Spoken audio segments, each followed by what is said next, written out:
Okay, I will speak not of some of the repatriations that we did to the Antilles in the 80s, but much more of a project which is really a project which is going on right now and has been going on for a number of years. And it doesn't involve necessarily repatriation or restitution, but it does involve what we might call redress, and it also involves temporalities, as it involves different moments in time when different things took place during the process. And I'm speaking about our experiences with this project. I'm not speaking for the Kalinja who've been involved in the process, as they aren't here. And I assume that maybe they would be telling different stories if they were here, and I wish we could tell the story together, but we're not. But this has been a project where a number of years ago, in April 2011, our museum suddenly appeared on the 8 o'clock national news, which, and our PR department would coincide with that. Doesn't happen a lot. They would like it to happen much more, but it doesn't happen a lot. And this was because long lost document had reappeared in our archives. It was found in our library. The partners in the project are de FITS, it's a vereniging van inheemse dorpshoofden Suriname, who represent the traditional authority in Suriname. So they are the how do you say vereniging? The society, or the Verein in German. The foundation of indigenous chiefs of Suriname. So all the chiefs of the villages of Suriname are represented within that organization. And the University of Leiden, through Jimmy Mans and Ethna Carlin, that's the Faculty of Archaeology and the Faculty of Humanities, the Linguistic Institute, and our museum are involved in the project. So we are the partners in the project. We had started working on the Penaar collections much earlier. This is a collection of objects, of about 300 objects, which came into our museum around 1912. And in 2001, a small number of booklets appeared in our library through someone who had found out through archival research that these booklets might be, or the archives of Penaar might be in our library, which was correct, because for a long time our library didn't have enough space. It was given new space, and some of these booklets were left in large boxes which had not been unpacked. So he asked our librarian at that time, David Stewart Fox, if these boxes were there. He dug them up and he opened the boxes and found some booklets in there, which had drawings of objects, drawings that also appeared on our objects from the Penaar collections, and which were clearly made by Kalinja peoples in villages. We didn't know a lot about them, but they came, some of them came with text, so we started transcribing the text, and in the text it already became clear that these are some of these drawings, the same kind of patterns that we find on objects, both made of ceramics, stone, on objects of wood, on textiles, etc., which we all also have in the collections. And it was rather easy to kind of trace back the documents to the Penaars, because it was clear that they were made by two brothers who were born in Suriname. Their dad was a French origin, but a wealthy tradesman who was born in Suriname himself also, and their mother was of Dutch origin, but also born in Suriname. They were, in fact, ornithologists who collected also lots of bird eggs and birds, and those are right now about a collection of 10,000 eggs, which are in Naturalis, in the Natural History Museum, just across here from the museum, let's say. And they also wrote a book on the birds of Guyana, which is a very famous book on those birds. They were autodidacts because they had lepra as a disease, and they weren't allowed to leave their house. But because of the collection of the birds, they came into contact with a lot of people from indigenous villages, which would come to for markets, for reasons of trade and for reasons of needing to go and talk to colonial authorities. People would come to those to Paramaribo and visit them, knowing that they would buy eggs from them.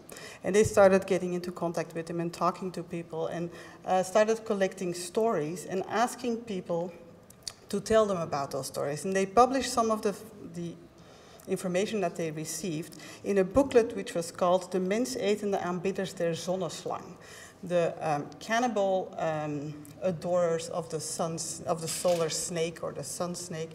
They also started asking them to bring objects to them because they never left their house, so they never went to the villages themselves, but they also they entered into conversations, dialogues, etc.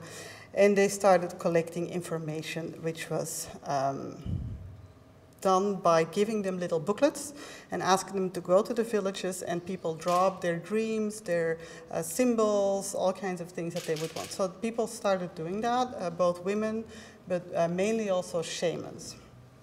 And in the booklets they wrote about that, that there was some kind of document, an encyclopedia that they would have published, which was made up of information that they collected by from shamans, which they were actually, some of the shamans were threatened for working with the Panars, and people weren't very happy in the villages about them working with the Panars.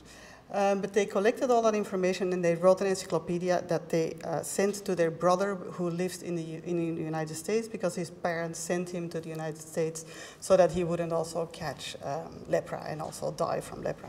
So I had called some of my, I'm not a Surinamese specialist. I've worked in Mexico, Nicaragua, and I don't know if I'm a specialist on anything, but I'm not a specialist on Kalinya material, so I had obviously done my research in libraries, etc., in archives. I hadn't found any encyclopedia, and nobody knew about an existing encyclopedia, which was the oldest encyclopedia, much older than Albrink's encyclopedia, for example.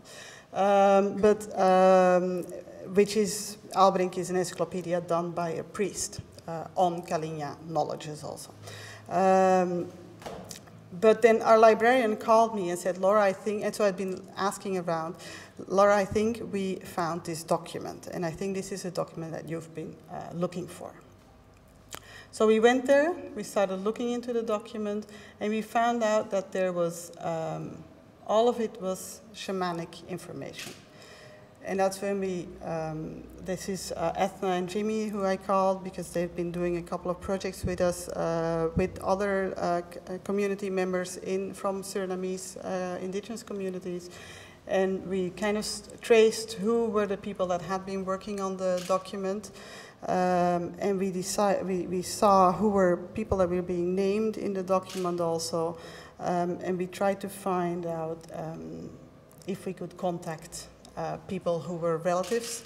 This is when, for example, one of the relatives of the people who were, I don't remember exactly how this happened, but when we found the document, our PR manager at that time, now Deputy Director John Simonsberger, found out, and he contacted news agencies, which brought this 8 o'clock news to us, who aired it on the 8 o'clock news, which is also aired in Suriname. And we immediately also contacted the VITS to see if we could have some kind of, because we didn't want the information to immediately be broadcasted.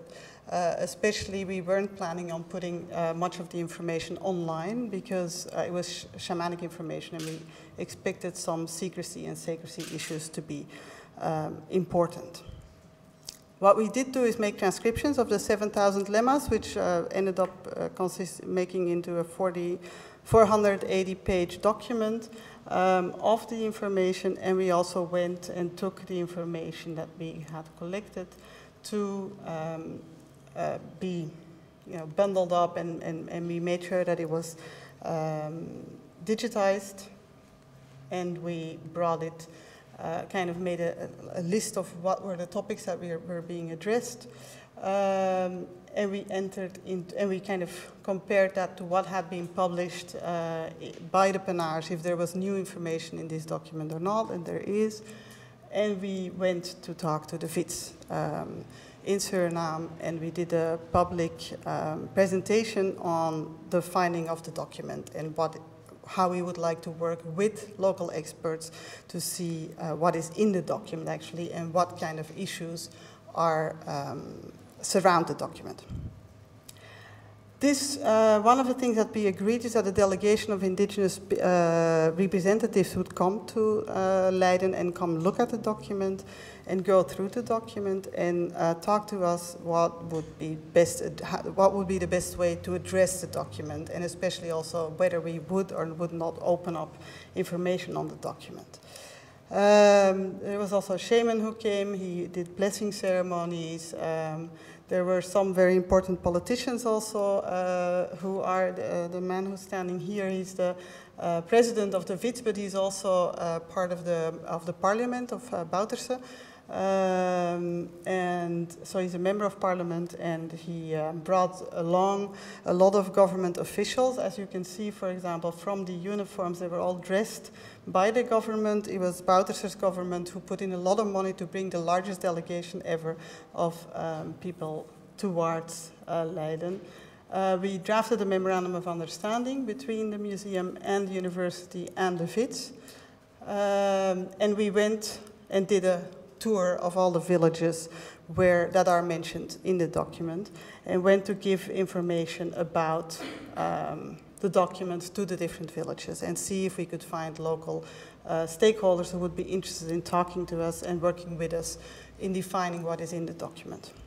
So these are some of the presentations that we held in small meeting houses, sometimes bigger meeting houses. We also had to talk to a lot of the politicians. This was in the parliament building with some of the heads of parliaments, because the government has a big interest in being involved, and at the same time the indigenous communities do not want the government to be involved too much. You know. So we've done a lot of different phases, and right now we have received funding to do joint research in Galibi with stakeholders to really go through the document. We have several workshops where we're going to be going through the document and see which parts, what kind of access categories there should be.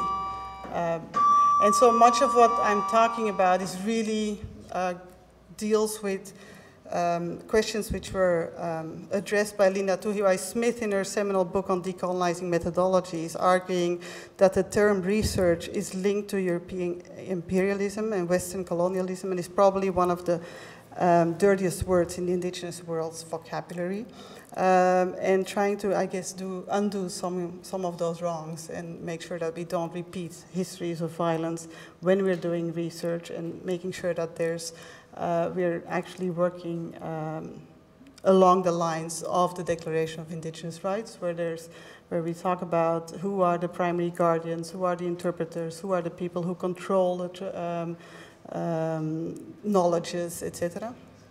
So that is kind of the context within which we want to frame this.